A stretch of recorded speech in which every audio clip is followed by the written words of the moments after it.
Rayno yo, Dan Ray. Beats by SV.com.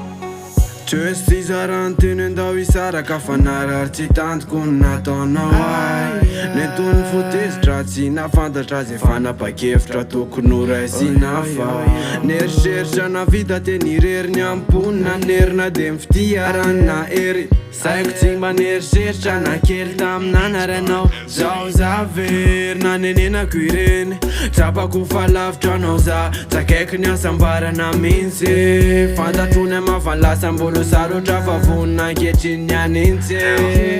rehefa zoko hoe mifona fa io va tsy andratra tsy amerina ny adalako tsy ala aminao tsondra mba menao famindrapo faran'izay nangatako ezaka tsy tiako very maina tantara mbola sy tokony ho tapitra tokony toy adalana nampiasany saina tsy azoko hoe nanalavitra nefa tosy mafoy fa nafinaritra ny fiarahantsika tsisy tsara noho ireny hoy anao eno iaho fa sy tiako tsika ro ifandao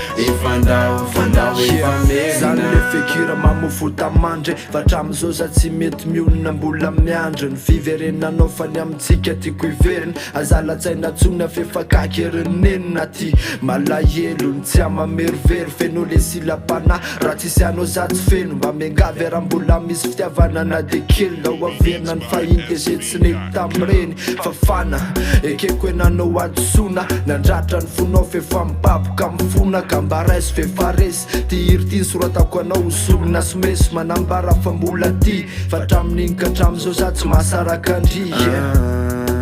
tsy mahasaraka andry ka namanaiky anao na zao de zao araha isakry fa mbotra rabano sadiky ho vitaiko mibatra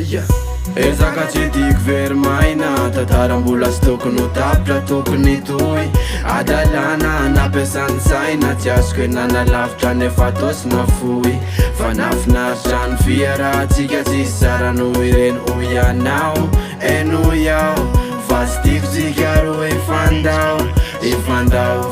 ifamerina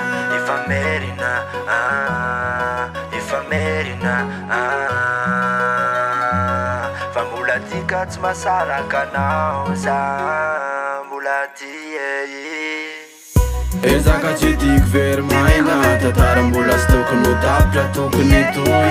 adalana nampiasany saina tsy azoko hoe nanalavitra nefa tosy mafoy fa nafinaritra ny fiarahantsika tsisy tsara noho ireny hoy anao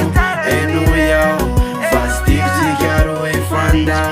ifandao ifamerina.